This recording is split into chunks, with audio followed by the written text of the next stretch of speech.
Подошли к Москва-реке. Вот сейчас мы будем ждать время отхода нашего кораблика и прокатимся по Москве-реке, рассмотрим как следует Москву с воды. Мы отплываем от причала Новоспасского.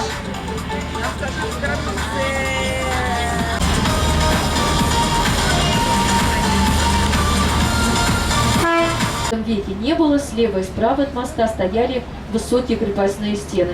И дальше, как мост спускается вниз и вперед, то можно попасть на знаменитую московскую Таганскую площадь. Вот она-то и была тем местом, где в 1380 году стоял темник Золотой Орды Мамай. Пришел он для того, чтобы сразиться с московским князем, с русским князем Дмитрием Ивановичем. Вся история связана с Куликовской битвой, считается одной из самых известных в нашей старой истории. Посвящено этому много работ, изданий, источников. Мамаево побоище еще называют эту битву. И действительно, это сражение было очень важным, отправной точкой, в котором занимались снабжением русской армии. А советский — это все период советский. А вот следующий боковой фасад дома с щелевидными узенькими окошечками — это как раз место, где когда-то стояла в старом городе с 18 века Швивая горка, где ныне стоит единственный храм с шатровой колокольней. Никита Столпник или Никита Мученик еще называют швецы. Напомню, что это были ремесленники, которые шили одежду. В 1947 году знаменитую Швивую горку застраивают. Здесь строится одна из высоток того самого сталинского периода, жилой комплекс на 700 квартир. Этот дом очень известный, единственный и неповторимый в своем роде. У него особый план. Он похож, особенно сверху, если смотреть на это здание, как птица, раскрывшая два крыла для полета. Одно крыло жилого комплекса идет вдоль Москвы-реки. Дальше справа главный фасад, который смотрит на Московский Кремль, закрывая историческую Швивую горку. И второе крыло идет вдоль реки Яуза, в другую сторону, с нашего правого борта. То есть вот эта птица, благодаря архитекторам Чичулина и Ростковскому, заняла, конечно, очень красивое, достойное место, но закрыв знаменитый московский холм. В этом доме жили люди с очень известными фамилиями, именами. Эти люди имели очень высокий статус, настоящие звезды советского периода.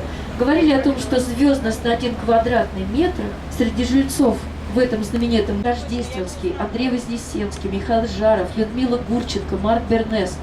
Можно повторять еще 650. Необыкновенный статус, который Москва приобрела после уже 2 года после победы в Отечественной войне над фашизмом. Дом, который мы видим сейчас с правого борта, дом старенький, в 18 веке его построили на благотворительные средства.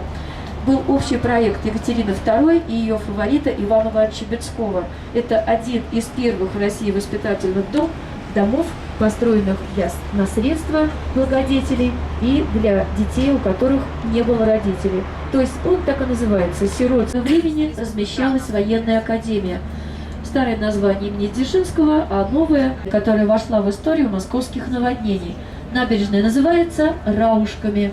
Раушская набережная сохранила историю, когда вплоть до 20 века, до строительства знаменитого канала, соединившего Волгу и Москву, Волгу и Москву-реку, здесь были дренажные канавки, постоянно прорыты.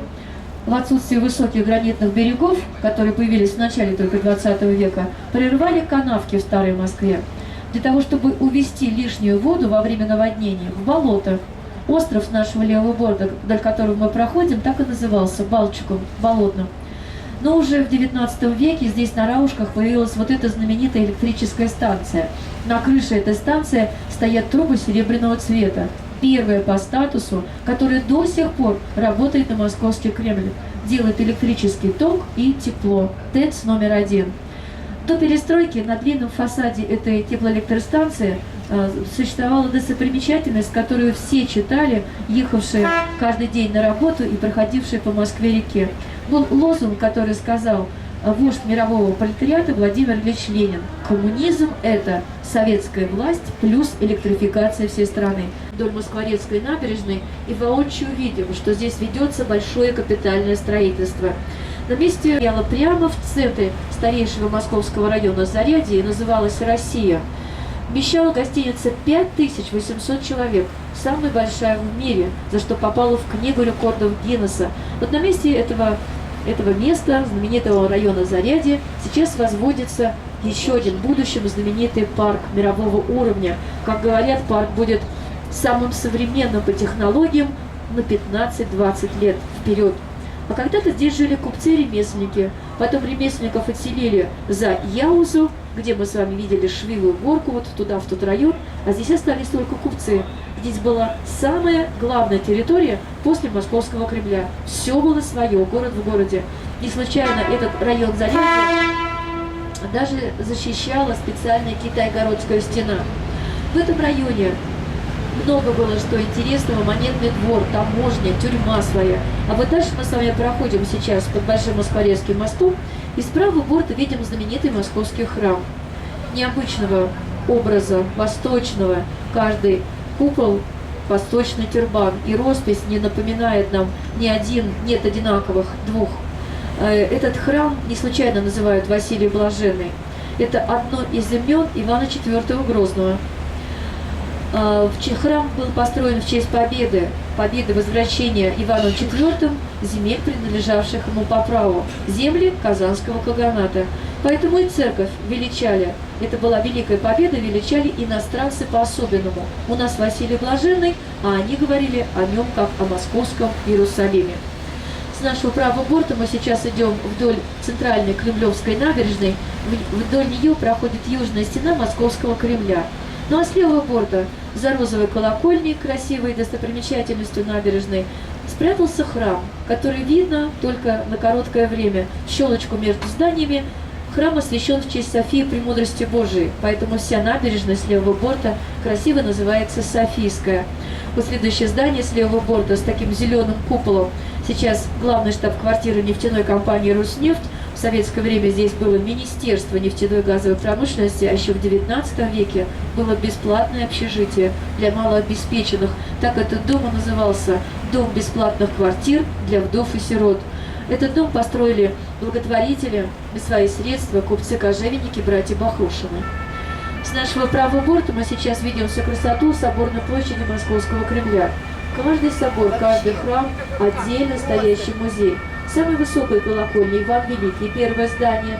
Ближе к серебряными куполами к нам Архангельский собор. Здесь парадная резиденция Владимира Владимировича Путина, и флага нет, поэтому президента нашего тоже в этом здании в настоящее время нет, он отсутствует. С нашего левого борта вдоль Софийской набережной проходит здание, подготовленное к реставрации. Это первая московская промышленность. Завод Густава Листа, вот за этой задрапированной тканью. Когда-то он выпускал противопожарное оборудование. В советское время здесь стали делать холодильное оборудование. А вот за зелеными деревьями дальше знаменитый маринанток и учительниц. Музыку начинал здесь преподавать наш будущий, в прошлом, наш будущий композитор Сергей Рахманинов.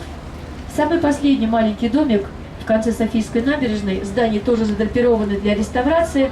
Это будущая знаменитая сладкая фабрика «Красный Октябрь». Здесь, на Софийской набережной, она только-только начинала свою карьеру на царь-пушку, царь-колокол и колокольню Иван Великий. С нашего левого борта знаменитый дом, который был построен для чиновников Фана.